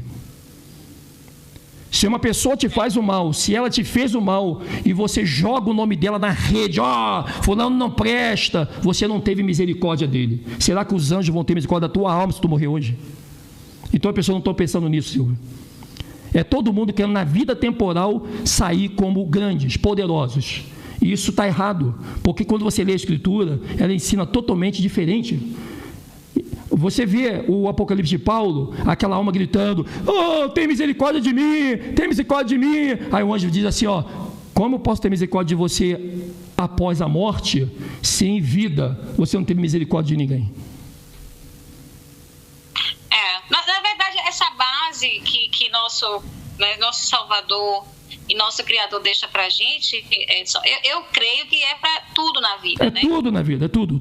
Acho que não é só para as redes sociais, acho que é tudo na vida. Geral. Não, eu já estou falando de rede social, que vai ser o nosso novo normal. Né? Daqui um dia você não vai ver mais ninguém na rua, vai estar todo mundo dentro da internet. E vão continuar brigando, discutindo, batendo boca, mostrando o podre do outro, e o que fulano fez, o que aconteceu. Meu amigo, isso aí é coisa que não é do povo de Arusha. O povo de Arusha tem que começar a amadurecer. A gente tem que começar a ser um pouco mais flexível. Ok? Não estamos aqui dizendo que nós temos que aceitar o erro dos outros, mas também não somos juízes para poder julgá-los antes do tempo. Sim, eu penso assim, enquanto há vida, há oportunidade da pessoa sair do mal. Olha o que a Bíblia diz lá no livro de Isaías. Se o atalaia vir a espada contra o ímpio, e você não avisar o ímpio, não é avisar as pessoas do que o ímpio faz. Olha aí, pessoal, o ímpio cometeu, não. Não é você avisar a Silvia, avisar o João, o Carlos, o que o ímpio está fazendo. Mas se você não avisar o ímpio, sem que as pessoas saibam, só o ímpio, resolve a treta com ele. O ímpio, você fez isso, hein? Você matou, você adulterou, você estrupou. Cara, a espada está vindo, tu vai morrer. Eu não quero saber. A Bíblia diz assim, se você avisar o ímpio e ele deixar sua impiedade, no último dia ele cometer justiça, eu não me lembrarei mais da impiedade que ele cometeu, mas na sua justiça ele será salvo e o seu sangue será livre. Olha que coisa interessante. E a gente vê que Terron está arrumando uma selada para muita gente, porque muita gente às vezes quer ser juiz e ela não quer falar com o ímpio, ela quer falar do ímpio. Eu já pequei nisso várias vezes, Silvia. Eu já sofri, eu já senti na pele o que é você falar de uma pessoa que faz mal a mim, que faz mal a você. Eu já senti na pele, eu não dormi bem, eu fiquei mal, porque eu sou ser humano, eu também erro, mas a gente erra para acertar amanhã. A gente nunca pode levar o erro para amanhã. A gente tem que lembrar do erro amanhã do que fizemos hoje. Então, se você tem um ímpio, não fale mal do ímpio, você fala para o ímpio. E eu peguei essa linha, a partir desses momentos, desses últimos dias, eu, Felipe e André, pegamos essa linha. Não vamos falar do ímpio, mas se pudermos falar com o ímpio para ajudar ele, imagine se eu morrer amanhã, eu estou com a minha salvação garantida, eu estou com um abraço dos anjos garantido. Eu vou poder gritar, Pai, tem misericórdia de mim, porque eu tive misericórdia do ímpio que agiu de piedade para comigo. Mas eu já errei nisso? Já. Se eu não tivesse errado, não estaria aqui falando. Só quem viveu pode dizer. Todos nós já erramos nisso. Mas enquanto você estiver vivo, você tem a oportunidade de acertar. Porque nós queremos acertar, não pode dizer que somos bons e santos, porque nós queremos continuar no caminho que nos leva a Sião. E só tem essa maneira, de nós limparmos a nossa mente, não falando do ímpio para ninguém, mas tentar falar com o ímpio e sem deixar que ninguém saiba daquilo que o ímpio fez. Se as pessoas conseguirem pegar essa cultura dentro da internet, a cobrinha elétrica não vai viver muito tempo aqui dentro com a gente, não. Ela construiu a internet para nos aprisionar, mas ela não vai conseguir estar no nosso meio por causa da justiça que vai estar conosco. Isso é muito importante a gente pegar isso a partir de agora, Silvio. Muito legal, Edson. Muito legal essa colocação sua, porque é tudo que a Ruxa pregou, né? E Jesus, alguns quem está nos assistindo, com certeza, né, aprendeu com Jesus, ainda não pesquisou, não aprendeu que o nome do nosso Salvador em hebraico é Yahushua, né? Então, assim, a base é o amor, o não julgamento, né? Não julgar o outro. Não julgar o outro, né? E está muito difícil hoje em dia, né? As pessoas tentarem entender isso. Opa, né? Mas, é verdade. Né? Verdade. Agora, Edson, tem uma pergunta aqui sobre a questão das tribos de Israel no Quinto Império. Para a gente terminar, e que eu sei que você já está cansado. As tribos de Israel no Quinto Império, né? Dá para resumir rapidinho o que vai ser o Quinto Império? Estados Unidos é o Quarto Império, não é isso? Exatamente. Os Estados Unidos é o Quarto Império, ele cai. Tá? O Quinto Império é o Brasil. O Brasil é o Quinto Império. Tanto que agora tem uma lei... o Brasil. Tem uma lei que todo estrangeiro que vier para o Brasil, ele tem que aprender a língua portuguesa. A língua portuguesa vai ser a segunda língua, no momento, que vai ter que ser mais falada no mundo. Isso aí já é notícia de televisão, não é de internet, não. Você vai no Diário Oficial, você vai na Gazeta, está lá registrado. O estrangeiro que vier para o Brasil, ele tem que aprender a segunda maior língua hoje considerada no planeta, que é a língua portuguesa. Isso está sendo falado por eles. Se ela é a segunda ou não, não sei. Mas eles estão afirmando que é. Então você veja que já é um problema bem sério. O Quinto Império, o que seria o Quinto Império? O Quinto Império seria a Nova Jerusalém. Ou seja, eles vão trazer a Jerusalém na frente do Salvador Yahushua. Eles vão fazer a vida das pessoas ser uma maravilha. Só que essa Nova Jerusalém, esse Quinto Império, ele não vai ser no mundo real. Ele vai ser no mundo virtual. Você vai conseguir, através da tecnologia, entrar dentro do computador e receber o que eles prepararam de maravilhoso para você, que você não vai querer mais sair de dentro do seu computador. Você não vai querer mais outra vida. No computador, ninguém vai te matar. No computador, se tu não tiver uma perna, você ganha uma. No computador, se você for feia, você fica bonita. Não precisa botar silicone. Para quê? Para que botar silicone? Se no computador você pode botar a tua performance como você quiser. Então, esse vai ser um mundo lindo, mágico. Pessoas vão te agradecer, vão te chamar de bonita, pessoas vão te exaltar, vão te elogiar, você vai poder comprar o que você quer, você vai andar com o teu carro na rua, e a rua não vai ter ninguém para te bater, e tudo vai ser legal, vai ser mil maravilha, vai ser top. Eu não posso ir para a praia por causa da pandemia, mas você pode ir para a praia virtual, você pode tomar o teu banho lá, sentir o aroma da água, mergulhar fundo, conhecer o subterrâneo, você pode fazer o que você quiser, talvez até voar. Então, vai ser um mundo de país da maravilha. O Quinto Império, ele não acontece no patamar físico. Ele tem a sua base no físico, mas ele tem o seu caminho para o teletransporte. Esse teletransporte é tirar Silvia da sua sala, fisicamente, e botar ela dentro de um virtual para viver uma realidade que você não conseguiria na própria vida real que você tem. Então isso vai ser para as pessoas supimpa, algo mágico. Eu não quero mais outra vida. Eu só vou sair daqui para comer, porque meu corpo é físico, vou sentir fome. Mas eu volto de novo para ir para essa vida maravilhosa. E outra coisa, você vai comer um hambúrguer na vida física, dentro da internet você pode ligar para um restaurante, para um delivery, eles vão te mandar o seu hambúrguer fisicamente com o seu pedido dentro do virtual. Por isso que o virtual e o físico vão se parar. Ninguém vai querer sair mais do físico, porque do virtual. Porque se quiser comprar um carro, você não precisa sair da tua rua. Você não precisa ir lá na garagem para comprar um carro e bater boca com um cara que quer te vender um carro, não. Você vai entrar no teu virtual, vai visitar a garagem do cara no virtual, tu vai ver o cara no virtual, ele vai te ver no virtual, tu vai comprar o carro, tu vai botar o dinheiro na conta dele. E vão bater na tua porta, tu sai de dentro da internet para receber o carro lá na tua porta física, pegar teu carro, botar na garagem e voltar para o virtual de novo. Então, o antro da negociação, seja no patamar de classe A, classe B ou classe C, será dentro da internet. É um mundo virtual que vai trazer o real para a tua vida. E isso já vai acontecer porque já está tudo preparado. 5G já está aí, o 6G já existe, a XX já está também rodando já na China. A China é o primeiro maior produtor de desenvolvedor de redes sociais no planeta, com sinais, com capacidades que nosso computador não suporta ainda. Por isso que as máquinas vão mudar, o seu celular vai mudar. Esse celular que você tem hoje, não pense que porque ele saiu ontem, ele vai ser a modernidade, porque já se existe um outro meio de celulares, de televisão, que a gente jamais imaginaríamos que viesse a existir. Então vai ser um bug do milênio no meio da tecnologia que está avançando a passos longos e vai colocar as pessoas em patamares de reis e rainhas, claro, falsamente, no mundo mágico que eles vão criar dentro da internet. Isso já está muito perto, viu, Silvia? É forte, né? Então as pessoas têm que estar muito mais vigilantes do que nunca, né? O Quinto Império, então, vai ser aqui no Brasil.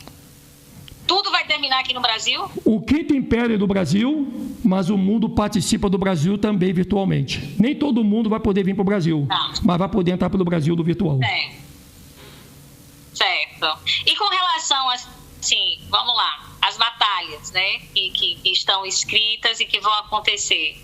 Brasil pode ser um palco dessa batalha final aí? Com certeza. Eu digo para você uma coisa, hein? O Brasil ele pode ser palco, sim, do Armagedon, mas não palco de outras guerras. Porque eles não vão criar a guerra onde eles estão. Agora, tem uma guerra que vai acontecer no Brasil, sim. Aquela de Apocalipse 9. Aonde os... É claro, porque ali saem os gafanhotos, né? Os demônios. E eles vão perseguir as próprias pessoas que hoje adoram ele, que é o pé de barro. Aqui, vai ser aqui, com certeza, não tenha dúvida. Tá? Isso é muito importante. Tanto que, se você pegar o mapa do Brasil, aonde eu moro hoje, que é Rio Grande do Sul, depois, eu estou aqui agora para você. Se eu virar agora para trás, eu tenho uma janela aqui, ó. Tá vendo? Eu tenho uma janela ali. Sim. E se eu mirar para essa janela, e se eu pudesse voar e pegar direto, eu vou sair na Antártida. Você pode olhar no mapa, Rio Grande do Sul. Não tem mais nada depois do pé do Rio Grande do Sul.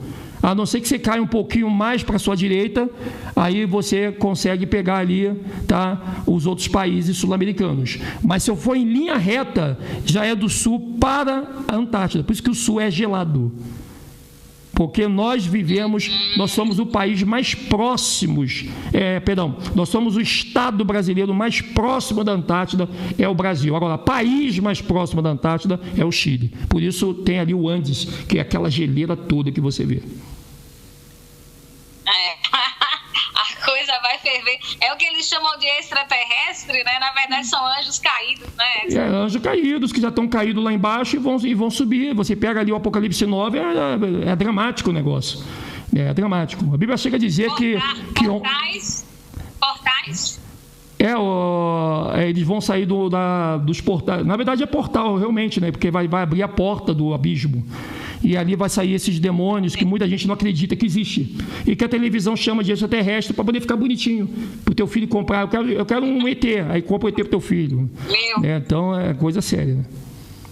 A verdade é que os demônios tiveram o nome de extraterrestre. Isso foi algo muito proposital. Porque, veja bem, se tu pega uma criança agora e tu fala assim para ela: aonde está o diabo?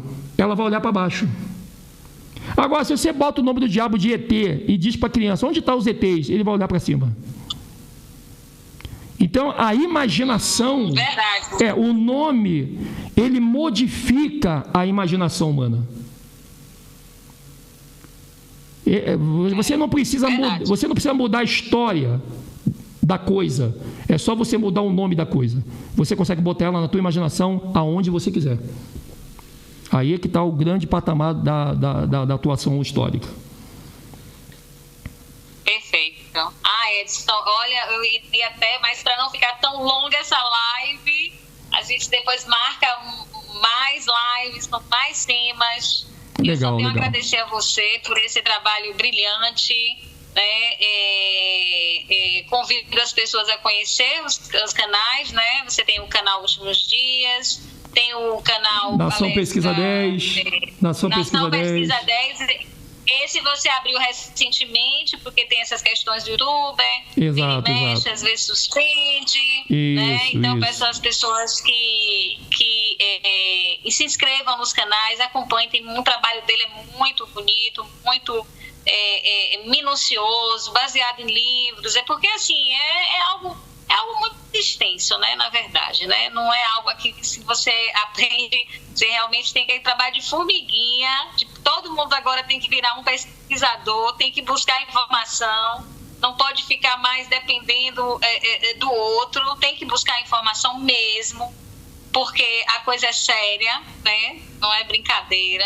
A coisa é séria. A gente está aqui para ajudar, né? De certa forma, assim como eu descobri, né, e estou buscando, né, outras pessoas também vai acontecer com outras pessoas, né? Isso é uma questão de você amar o próximo, né? De você querer que as pessoas assim, olha, não acredita no que eu estou falando, mas pesquisa, busca, né, Edson? É verdade, tem que buscar. A pessoa também não pode entrar naquele patamar de se eu buscar uma vida financeira melhor, uma vida material melhor, eu estou sendo materialista, eu vou para o inferno. Negativo, as pessoas estão fazendo uma confusão violenta. Quanto mais condição financeira você tiver, mais você tem condição de acelerar o reino na tua vida. O pobre, ele não pode falar mal do rico, ele tem que tentar fazer alguma coisa para ele sair da pobreza. E a Rússia não deu pobreza para o pobre, para ele continuar pobre, mas para ele ver que a pobreza é uma forma de, quando ele conseguir alguma coisa, lembrar de onde ele veio. Então, hoje as pessoas estão com um conceito muito diferente disso. As pessoas querem ser pobre porque a religião ensinou que ser pobre é você ter a vida de Lázaro. Lázaro, ele foi pobre, então ele foi salvo. O rico foi direto para o inferno. Calma aí, o rico no singular. Porque você tem vários ricos que a Rússia tirou lá de baixo e levou para o paraíso. Um deles foi Abraão, um deles foi Moisés. Então, se você pegar todos os nossos personagens do Velho Testamento, não existia um pobre. E todos eles alcançaram salvação. Então, é isso que as pessoas têm que entender. O ser humano tem que começar a amadurecer nesse pensamento. Ao invés de eu falar das pessoas que têm, por que eu não posso lutar para ter? E se eu vou ter, o que eu vou fazer com isso? É muito fácil eu falar do que as pessoas têm. Agora, a minha energia está sendo gasta para eu ter também? E se eu tiver, o que eu vou fazer com isso que eu acabei de ter? Vai ser interessante? Vou fazer alguma coisa para o reino? Ou vai ser apenas uma grandeza? Então as pessoas têm que parar com esse negócio. Porque o cara é rico, tomara que morra. Ué, por quê? Se não tivesse rico na terra, o pobre morreria de fome. Porque os ricos dão hoje emprego para os pobres. Então o pobre não pode jamais deixar de entender isso. Eu sou pobre, poderia estar na miséria hoje. E por que eu não estou? Porque eu abençoo os ricos. Eu não quero que eles caiam na pobreza, mas eu peço muito que Arro nos tire da pobreza e nos coloque no patamar deles, para nós fazermos muito mais para o nosso Salvador. Quando o povo aprender isso, aí o povo vai crescer. Mas enquanto a religião estiver dentro do povo, o povo vai ter medo de conquistar. Eles vão sonhar em conquistar, eles vão desejar conquistar, mas eles vão ter medo de conquistar, porque todo momento vão pensar que isso é pecado, que é erro, que eu não tenho que mudar de vida, que eu não posso ter uma casa melhor, que eu não posso ter um carro melhor. Não, ele está naquela paranoia de porque o Lázaro morreu pobre, foi para o inferno. O primeiro, Lázaro nem era pobre, ele era mendigo, ok? Ele era mendigo. O rico só foi para o inferno, só foi para um caminho ruim, porque o rico não teve misericórdia de Lázaro, não foi porque ele era rico. Leia lá Marcos de novo, o pessoal vai entender. Tanto que quando ele vai falar com Abraão, Abraão explica para ele. Em nenhum momento Abraão falou assim, tu está aqui porque tu é rico. Não, tu está aqui porque várias vezes o pobre pediu a você uma ajuda. Às vezes ajuda, gente, nem é dinheiro. Às vezes ajuda é uma palavra. Não é só dinheiro, não. Tem palavra que ela vale muito mais do que dinheiro. Essa que é a realidade. Verdade. Uma pessoa que sabe o caminho da prosperidade e ela ensina o pobre o caminho, ela está ensinando o cara a pescar. E isso é mais valioso do que você dar um peixe, muitas vezes. Mas quando o povo de Arusha, eu não estou nem dizendo o povo mundial, de Arusha, que é um povo maduro, que conheceu o verdadeiro Salvador, começar a ter essa visão, nós vamos exaltar Yahweh diante daqueles que se sentem exaltados. Eu não posso falar para o deputado federal que eu sou melhor do que ele e que ele tem que vir para o reino dos céus, quando a minha vida em contraste com a dele mostra o contrário. A gente tem que começar a ser muito sábio, inteligente e temos esse poder, essa força de muitas vezes igualar ao ímpio para poder falar para o ímpio de Arrucha. E a gente só quer falar de Arrucha para pobre. Ok? Mas ser pobre não é sinônimo de ser humilde. Eu conheço muito pobre que são orgulhosos. Eu conheço muito pobre que são terríveis. São pior do que uma pessoa insuportável. Então, o fato de uma pessoa ser pobre não quer dizer que ela é uma pessoa humilde. Não, negativo. E também o fato da pessoa ser rica não quer dizer que ela é uma pessoa orgulhosa. Isso vai muito do caráter. Eu vejo muito pobre que é humilde e quando ele ganha alguma coisa, ele vira a pior pessoa na sua família, na sua casa, dos seus amigos. Às vezes nem fala mais com os colegas que ganham de bicicleta, porque agora tem aquilo que vai encher os olhos dele. Ganhei um helicóptero, só ando com gente que tem helicóptero. Se não tiver com helicóptero, não anda comigo. Né? Uma coisa que eu vi muito é em Bahia. Eu quero falar uma coisa de Bahia, que até hoje eu durmo, eu penso muito sobre isso. Não estou dizendo dos outros lugares que eu fui, mas eu não vi isso no outro lugar como vi em Bahia. Eu tive num bairro de classe boa, de classe alta, aonde as pessoas de classe alta nem parece que são ricas. Porque são pessoas humildes, fala com você, te dá bom dia, aperta a tua mão. Você vai no restaurante, a pessoa vai ali, te trata bem. O dono da loja, ela convida você para entrar em plena pandemia. Então você veja, eu não vi isso. Aqui no Sul, por exemplo, eu não vejo isso. Eu não vejo. Edson, está no Sul, tu vai morrer. Ué, se eu morrer, eu morro bem hoje, falando a verdade.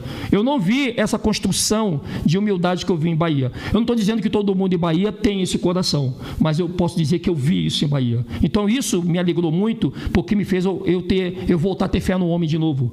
Me fez eu acreditar que homens bons existem. Então Bahia mudou muito o meu conceito em relação a pessoas de classe mais elevadas, porque a gente julga muito pelo que a gente ouve, mas muitas vezes a gente não sabe julgar pelo que a gente vê e conhece. Por isso que eu digo, antes de falar mal de uma pessoa, rica ou pobre, conheça ela primeiro, saiba sobre ela, para depois você falar qualquer coisa sobre ela, porque muitas vezes palavras que vêm ao ouvido não são fatos reais, muitas vezes pode ser bem ao contrário do que você pensa. Aprenda a conhecer as pessoas na íntegra, para você falar mal desta pessoa. Eu estou levando isso comigo hoje, eu não quero mais falar mal de... Já falei muito mal das pessoas, eu já fui esse cara sou eu. Agora, eu não quero mais isso para mim, eu não quero mais que... E outra coisa, Silvia, posso dar um conselho para a galera? O dia que alguém entrar e falar com você assim, ó, sabe fulano, conhece fulano, você conhece fulano, cuidado com isso, nação. Porque muitas vezes a pessoa ela vai instigar você, ela vai falar de alguém para instigar você a falar e depois vai dizer para a pessoa que foi você que falou e não vai dizer que ela entrou falando de você. Isso é uma coisa que acontece na escola, acontece na família, acontece em casa, acontece em rede social, acontece em empresa, acontece nos melhores lugares. Cuidado com esse negócio de você conhece a pessoa, quem é ela, sai de perto. Cara, faz de conta que é um fogo que está queimando e vai te matar. Sai de perto. Eu não conheço, eu conheço, mas eu não quero, eu não conheço a pessoa tanto para poder falar assim dela, e vaza. Nós estamos na finaleira, não dá para ficar juntando coisas que contribuam a você para um caminho do nimbo. Você tem que encontrar o caminho da luz. Então a gente tem que se afastar desse tipo de coisa, Silvia, principalmente em redes sociais. Você conhece Silvia, você sabe quem é ela, porque aí vai começar a fofoca, vai começar o disse-me-disse, vai começar a mentira. Não adianta nada você saber de astecas mais inca, não adianta você saber que o Salvador é preto, não adianta você saber que os judeus são os que chegaram na vida da Tafa Negreiro, se nós queremos ganhar o mundo todo e perder a nossa alma. Nós temos que ter uma balança, competir isso dentro de um patamar de igualdade. Eu tenho que ter conhecimento da minha história? Tenho, mas eu também tenho que entrar para a história com conhecimento de que eu também vou entrar no meio dos grandes e lá na frente levantar o troféu. Eu não posso apenas saber que existe vencedores na história e eu seria um fracassado lá na frente. Então a gente tem que botar essa premissa no nosso coração, dormir com isso agora, mesmo que o nosso orgulho não queira aceitar essas palavras que estão sendo ditas, mas se a gente pensar com carinho, eu tenho certeza que o amanhã, se ele foi construído para você morrer, adoecer, eu tenho certeza que teu amanhã vai surpreender todos que trabalharam para o teu insucesso e fracasso. Isso está dentro de cada pessoa e a gente tem que construir isso agora, não pode ser amanhã não, tá, Silvia? Verdade. Edson, olha, é sempre tão bom falar com você. A sua sabedoria, a forma que você aconselha, né? E isso é muito importante, né? Nesse momento que a gente está vivendo, a gente parar para pensar no outro, né? Se colocar no lugar do outro, né? Elogiar, né? Eu costumo sempre dizer o seguinte, que é muito fácil alguém apontar sempre os erros. É verdade. Mas as pessoas têm que olhar os acertos, né? Porque faz parte. Eu faço sempre assim. Quando eu devaneio, eu penso assim: como é que o Criador está me observando? Isso vem colocando. Isso é uma forma de eu me vigiar. Opa, então, boa. Exemplo, boa colocação. Né? Então, assim, como é que o Criador está me olhando naquilo que eu fiz? Se eu errei, como eu errei, entendeu? Então, é algo que a gente tem que ter essa noção, né? Porque, na verdade, ele está tão pertinho da gente, né? Ele está tão perto. Muito perto. Todo perto da gente. Né? E, de repente, eu vou lá e falo mal do meu irmão e eu tô escondendo para quem? Porque pro Criador você não vai esconder nada? Não é, meu irmão? Olha, o Criador tá tão perto, mas tão perto de você, que está arriscado soprar um vento e foi ele que soprou no teu rosto. A gente não consegue saber. É verdade. É muito perto. Obrigada, muito perto. É verdade. Só que a inimizade... Muito. A inimizade, ela causa isso. Mas, Silva, a gente vai vir na próxima live aí, falando muito sobre um dos pecados do povo. Por que levou a 12 tribos a pecar e vir parar aqui no Brasil? Sair de Jerusalém, abandonar Jerusalém, que é a cidade de Arro, e vir parar na primeira terra de Adão e Eva, que hoje é o Ofir. Né? O que levou esse povo a vir parar aqui? Será que não são os mesmos erros que nós estamos praticando hoje?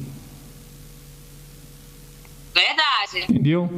A história se repete, né? A história se repete. Né? Se repete. A história se repete. E a gente tem que vigiar, porque a única coisa que não vai se repetir nessa vida temporal são os 400 anos de escravidão, que Arro prometeu que isso aconteceria uma vez na história da humanidade. Então esse castigo dá um livro. Entendeu? Mas... É verdade. A história se repete. Edson, para terminar, eu vou... todo mundo já assistiu o filme Matrix, mas são 3, né? Porque tem Matrix Reloaded e eu acho que o Revolution. Eu acho que vale a pena todo mundo assistir de novo. Quando a gente fala em filme, eu acho que é um filme que vale a pena assistir novamente. Show de bola. Porque realmente a gente começa a assistir aí alguns livros apócrifos, alguns livros bíblicos, você começa a ver assim, sabe? A gente sabe que tem a ficção, claro, né? O Ian, mas é incrível como eles contam as minúcias, né? Esse filme realmente nada passa. É perfeito para fazer análise com os dias de hoje. Não é isso, Edson? Próxima live. Qual é o nome do filme? É Matrix Revolution, é isso? Tem Matrix Reloaded e Matrix Revolution. Porque são 3, né? É uma sequência. O que você tira, antes de terminar, o que você tira de lição desse filme? Apenas uma pequena resenha de Silvia Asfora. O que você tira, assim, um pouquinho do que é esse filme hoje? O que esse filme ele vem conversar com você? O que ele mostra isso na realidade? O que ele tira de lição para você? Olha, o que veio forte em mim é a questão do sobrenatural, né? Que esse mundo temporal é muito diferente do mundo sobrenatural. E, na verdade, existe essa conexão, mesmo que a gente não perceba, existe essa conexão, né? A questão desse conflito que existiu e que ainda existe, e esse tempo que o Criador né, deu por uma questão de leis, né, que existem no universo, e que esse tempo realmente ele tem que ser cumprido, né? Que a gente está vivendo nesse momento, essa Matrix ela é montada, né? E aí você começa a mostrar as distrações, a questão dos mundos, até os mundos que ele chama assim, no Reloaded, ele começa a falar de Zion, né?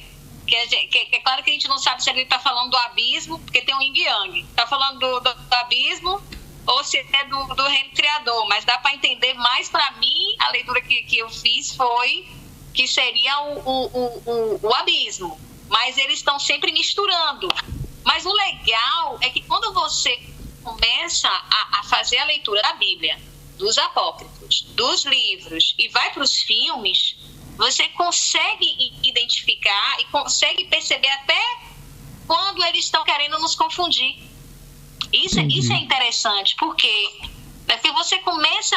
E assim, é interessante que o Criador, ele dialoga com a gente. No momento assim, ele mostra, pede para mostrar, né? Ele mostra, muitas vezes ele mostra pra gente, ó, isso aqui, entendeu? Onde é que vem isso? No pensamento, né? Que é uma coisa que eu nunca imaginava, que pensamento era uma forma do Criador estar dialogando comigo.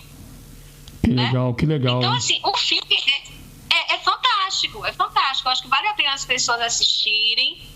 Agora, é claro, buscarem Bíblia, livros apócrifos, né? Que, na verdade, eu estava vendo o livro de Apocalipse 9, aborda sobre as duas testemunhas. E aí, às vezes, as pessoas dizem assim, mas eu não vou ler livro apócrifo. Livro apócrifo não é livro reconhecido. Aí você pega um livro como Apocalipse de Elias e lá está escrito que as duas testemunhas, quem são? Né? Enoque e Elias. É verdade. Quer dizer, aí você diz assim, peraí, você tem lá em Apocalipse 9 falando das duas testemunhas, mas não diz quem são as testemunhas.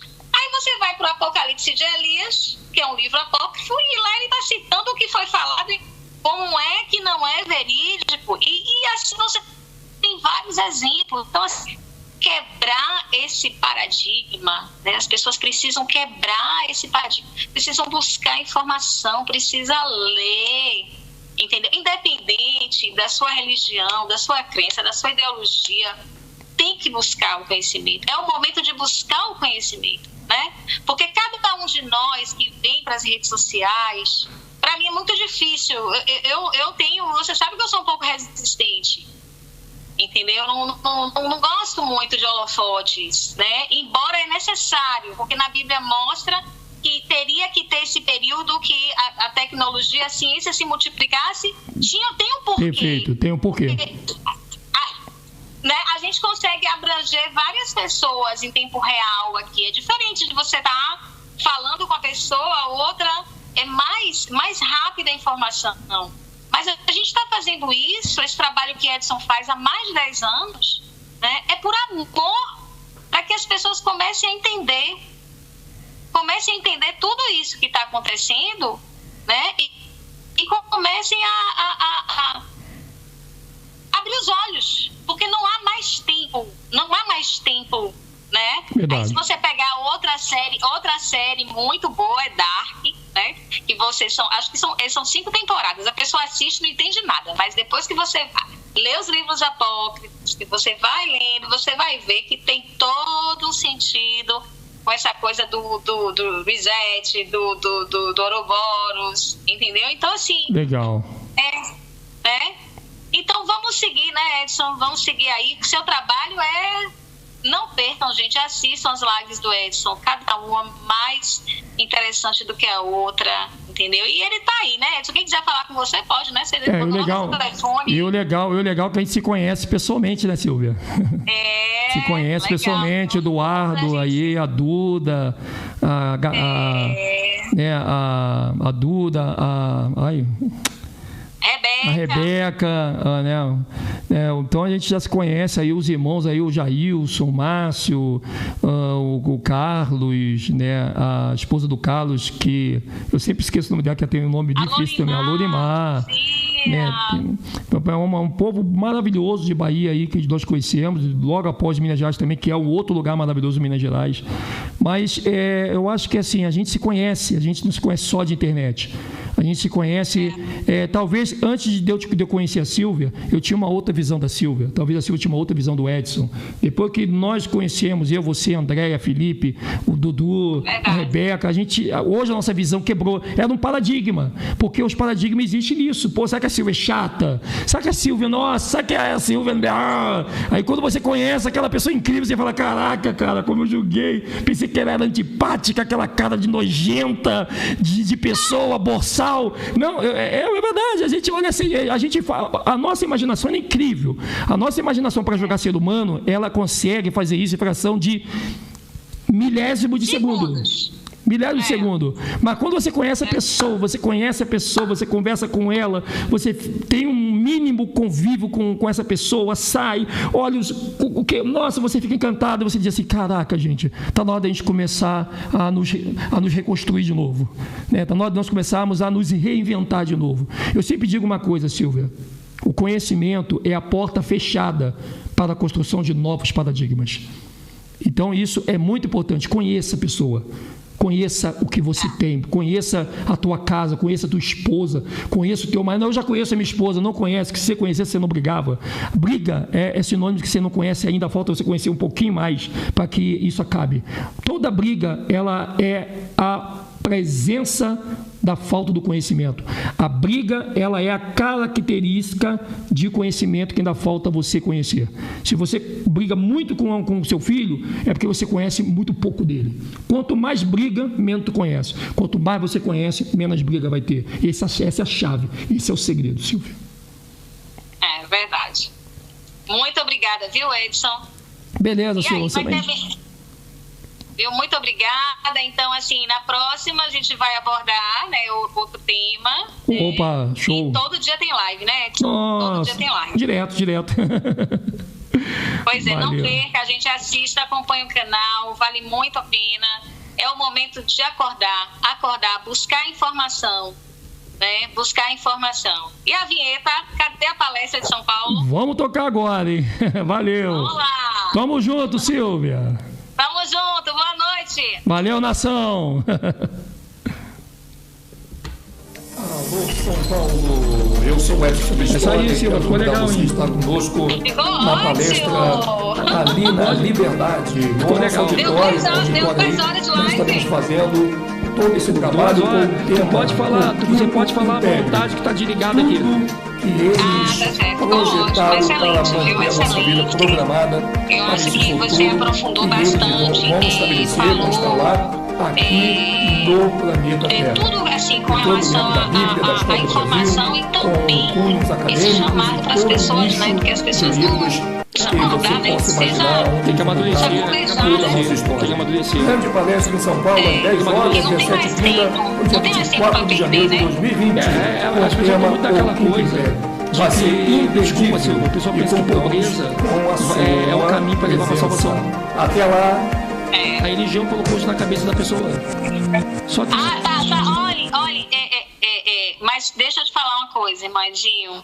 É sempre muito bom trazer para as pessoas toda essa, como é que eu posso dizer assim, esse